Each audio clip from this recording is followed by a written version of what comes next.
Bismillahirrahmanirrahim. Assalamualaikum warahmatullahi wabarakatuh.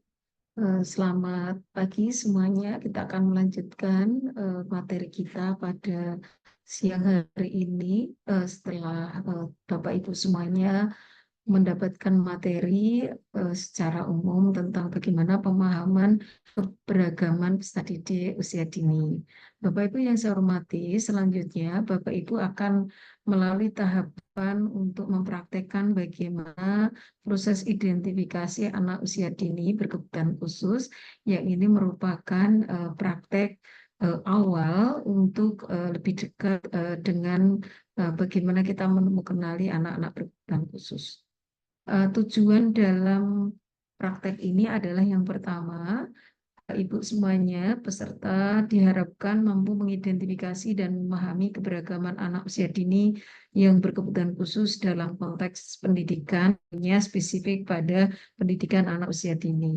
Yang kedua, peserta, Bapak Ibu semuanya, diharapkan mampu mengenali berbagai jenis kebutuhan khusus serta memahami cara mengakomodasi dan mendukung perkembangan mereka di lingkungan belajar, terutama dalam konteks ini tentu lingkungan pendidikan anak usia dini. Nah, waktu itu Bapak Ibu nanti diharapkan Bapak Ibu membuka kembali materi yang pertama, yaitu tentang pemahaman tentang peserta didik berkebutuhan khusus atau keberagaman peserta didik, sehingga nanti Bapak Ibu diharapkan melengkapi LK1, di mana LK1 ini Bapak Ibu monggo diisi mulai dari jenis keberagaman apa saja yang ada di lingkungan sekolah Bapak Ibu, mulai dari warna kulit, ya, agama, kemudian suku ras dan sebagainya, termasuk di dalamnya tentang keberadaan peserta didik berkebutuhan khusus. Nah, dari keragaman ini memiliki kelebihan atau keragaman tersebut apa gitu ya, kelebihannya apa dengan keberagaman peserta didik tadi.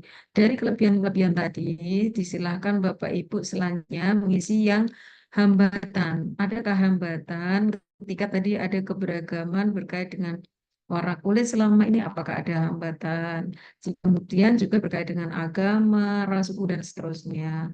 Dari kelebihan dan hambatan tadi, selanjutnya Bapak Ibu silakan apa yang kemudian dilakukan oleh Bapak Ibu untuk mengatasi permasalahan tadi. Jadi ini untuk LK yang pertama. Mudah-mudahan Bapak Ibu bisa memahami, dan silakan Bapak Ibu LK ini boleh dilakukan, dilaksanakan dengan cara di Word, ya Bapak Ibu, dikerjakan di lembar, yaitu melalui Word, dan satu sekolah mungkin satu kelompok tidak apa-apa. Jadi silakan Bapak Ibu mencoba memeta keberagaman yang ada di sekolah masing-masing. Kemudian setelah dari LK1, Bapak Ibu melanjutkan ke LK2. Nah, LK2 ini Bapak Ibu, kami berharap Bapak Ibu mulai bisa memetakan potensi sekolah dalam bagaimana mewujud atau mengimplementasikan PAUD inklusif. Nah, LK2 ini Bapak Ibu dimulai dari aspek apa saja yang tentu berkait dengan mendukung implementasi PAUD inklusif. Mulai dari aspek yang pertama, saya contohkan di sini, bagaimana kaitannya dengan sumber daya manusia gitu ya. Sumber daya manusia ini bisa dilihat dari guru, kemudian kepala sekolah, komite, termasuk penjaga sekolah, ya, semuanya termasuk siswa. Itu kan sumber daya manusia. Nah, kemudian di aspek berikutnya mungkin sarana prasarana yang lain, ya, misalnya gedung, ya, atau fasilitas yang lain, media belajar, dan seterusnya. Silahkan nanti diidentifikasi sebanyak-banyaknya. Lalu dukungan sumber daya tadi itu mendukung dalam hal apa gitu ya. Kemudian apakah ada kendala misalnya terkait dengan ketersediaan guru-guru untuk di waktu ini berkait dengan pendampingan khususnya. Lalu selama ini solusinya seperti apa? Silahkan Bapak Ibu sampaikan agar nanti pemetaan yang tentu berkait dengan pengembangan untuk mewujudkan implementasi pendidikan inklusif ini bisa teridentifikasi sejak awal. Nah, ini Bapak Ibu untuk LK1 dan LK2. Mudah-mudahan Bapak Ibu sudah bisa memahami. Sekali lagi, silakan Ibu Bapak mengerjakannya di Word. Boleh secara kolom-kolom atau tabel seperti ini, boleh juga nanti diketik di secara deskriptif ke bawah boleh. Misalnya aspek apa saja, dukungannya apa, kendala. Silakan yang utama adalah Bapak Ibu mengerjakan dari LK1 dilanjut dengan LK2. Nah, selanjutnya Bapak Ibu nanti dari LK1 dan LK2 itu akan terangkum di LK3. Nah, LK3 ini sudah menyasar kepada anak, gitu ya.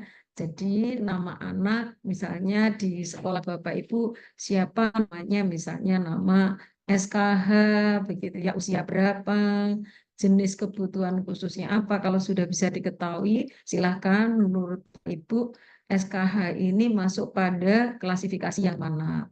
Kemudian berikutnya Bapak Ibu memetakan kemampuan dan keterampilan yang sudah dikuasai anak, kemudian tantangan yang dihadapi selama ini seperti apa, kemudian dukungan yang diperlukan menurut Bapak Ibu untuk mengakomodasi anak dengan kondisi yang tadi disampaikan, kebutuhan khusus seperti apa, lalu kita juga berpikir bagaimana strategi pembelajaran efektif, dan jika perlu Bapak Ibu memberikan deskripsi catatan tambahan yang tentu berkait dengan kesesuaian dari kebutuhan anak kebutuhan khusus. Jadi kalau yang tadi LK1 ini adalah Mas Bimo, kemudian LK2 ini sudah spesifik pemetaan terkait dengan potensi sekolah, kemudian ini mengerucut ke keberagaman anak berkebutuhan khusus, dan dilanjutkan dengan bawahnya ini ada penjelasan ya Bapak Ibu.